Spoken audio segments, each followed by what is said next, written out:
Hello friends, आज के video में हम बात करने वाले हैं डीजल इंजन के बारे में। यानी कि आज के वीडियो में पहले तो हम ये समझेंगे कि डीजल इंजन क्या होता है, और इसके बाद ये कि डीजल इंजन की वर्किंग किस तरह की होती है, और डीजल इंजन को कंप्रेशन इग्निशन इंजन क्यों कहा जाता है, इसके पीछे क्या रीजन है। इसके अलावा डीजल इंजन और पेट्रोल इंजन का कंपैरिजन करके ये भी देखेंगे कि डीजल इंजन पेट्रोल इंजन से कैसे अलग है, और डीजल इंजन के मेरिट्स और डीमेरिट्स क्या क्या होते हैं। यानी कि इस वीडियो में आपको डीजल इंजन के रिगार्डिंग सारा नॉलेज मिलने वाला है फ्रेंड्स, और इसलिए वीडियो बहुत इंफॉर्मेटिव होने वाला है फ्रेंड्स। तो वीडियो को लास्ट तक जरूर देखिएगा। मैं हूं आपका दोस्त Mayank and welcome to my channel Mayank Autotech. इस चैनल पर मैं आपके लिए ऑटोमोटिव मैकेनिकल इंजीनियरिंग से रिलेटेड ऐसे ही टॉपिक्स के एनालिटिकल वीडियोस लाता रहूंगा। तो अगर आप भी मेरे साथ मिलकर ऐसे टेक्निकल टॉपिक्स में अपना नॉलेज बढ़ाना चाहते हैं तो प्लीज सब्सक्राइब माय चैनल। तो इसी के साथ आज का टॉपिक स्टार्ट करते हैं फ्रेंड्स। तो बेसिकली डीजल इंजन क्या होता है फ्रेंड्स?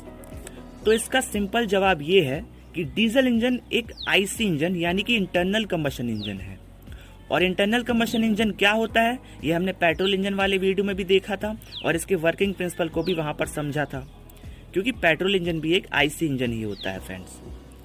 यानी कि डीजल इंजन भी पेट्रोल इंजन की ही तरह आईसी इंजन के वर्किंग प्रिंसिपल पर काम करते हुए पहले फ्यूल को बर्न करके हीट एनर्जी प्रोड्यूस करेगा, और फिर उस हीट एनर्जी को स्लाइडर क्रैंक मैकेनिज्म के थ्रू मैकेनिकल वर्क में कन्वर्ट करेगा।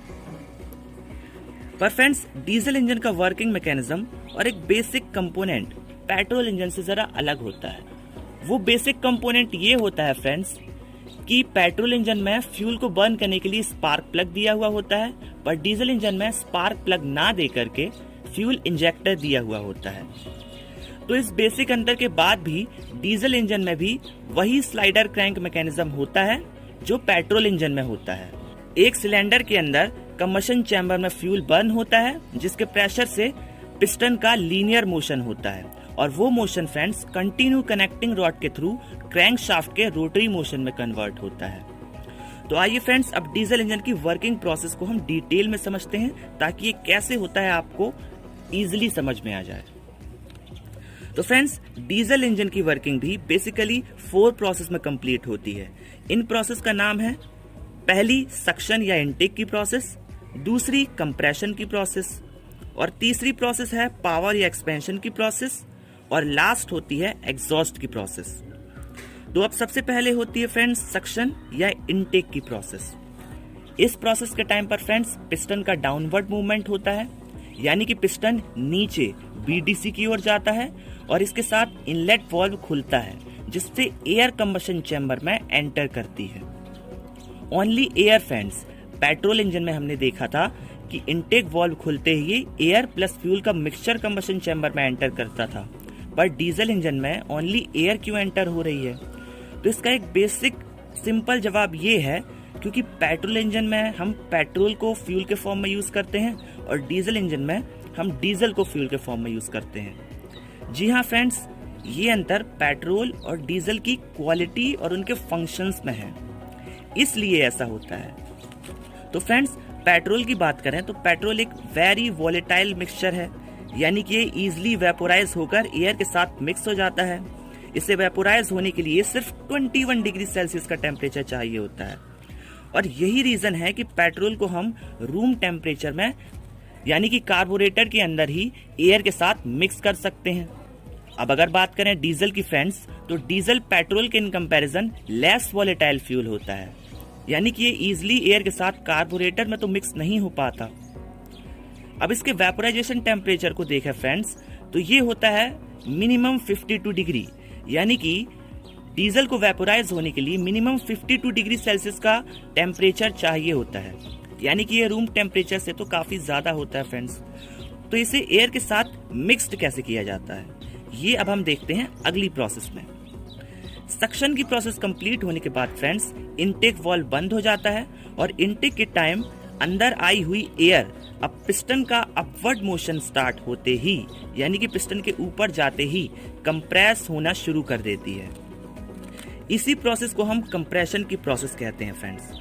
तो इसी प्रोसेस के टाइम जब पिस्टन टीडीसी पर यानी कि टॉप डेड सेंटर पर पहुंचने वाला होता है, तब उसी टाइम सिलेंडर हेड पर लगे हुए डीजल इंजेक्टर से डीजल एटोमाइज्ड फॉर्म में कंप्रेस्ड एयर में स्प्रे होता है और इसी के साथ ये एयर के साथ मिक्स हो जाता है।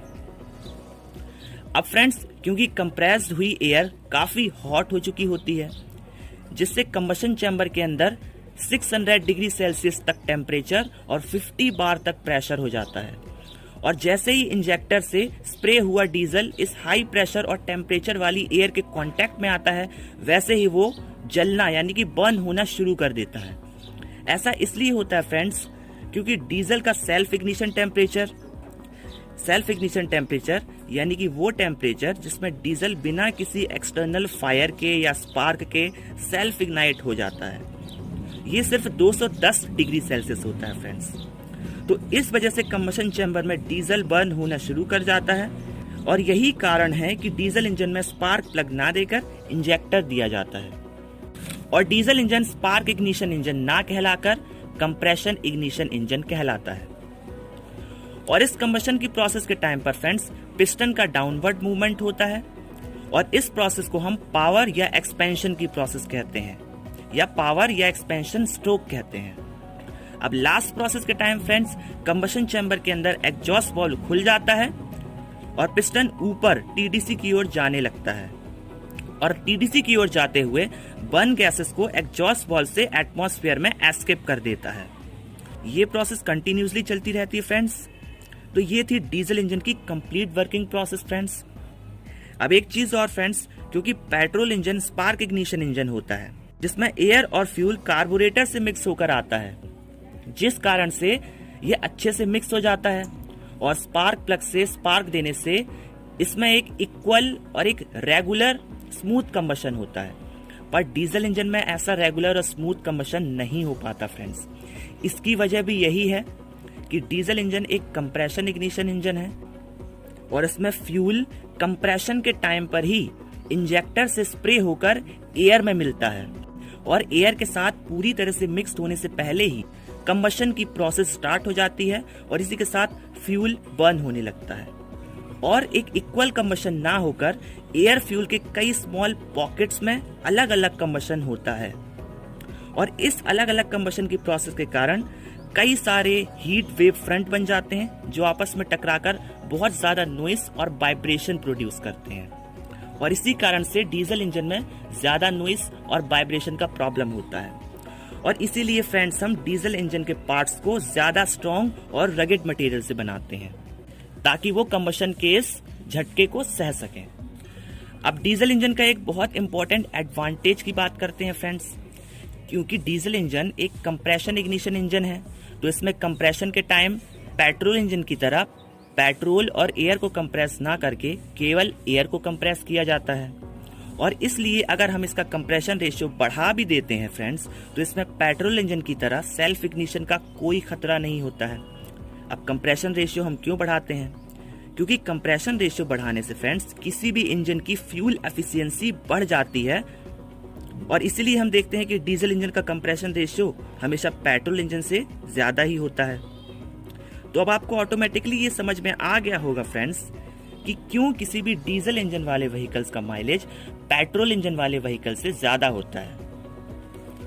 डीजल इंजन का यूज फ्रेंड्स हम हमेशा लार्ज और हैवी ड्यूटी व्हीकल्स में करते हैं, जैसे कि passenger vehicles, transport vehicles, mining vehicles.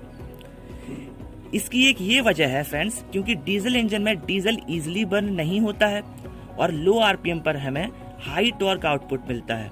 अगर इसका कंपैरिजन हम पेट्रोल इंजन से करें, जैसा कि हम जानते हैं कि पेट्रोल जल्दी बर्न हो जाता है और बेहतर पिकअप और हाई आरपीएम तो देता है बट लो टॉर्क प्रोड्यूस करता है और इसी वजह से ऑटोमोटिव से लेकर लोकोमोटिव और मरीन इंजन, जहां पर भी high performance and heavy engines की बात होती है, हर जगह हम डीजल इंजन का ही यूज करते हैं। तो ये था आज का video friends complete diesel engine के बारे में, जिसमें हमने डीजल इंजन के बारे में बहुत कुछ नया जाना। मुझे उम्मीद है कि आपको इस वीडियो से बहुत कुछ नया सीखने को मिला होगा और अगर आपको कुछ नया जानने को और सीखने को मिला है तो प्लीज वीडियो को लाइक कीजिए और अपने दोस्तों के साथ शेयर कीजिए, चैनल को सब्सक्राइब कीजिए। Thanks for watching all.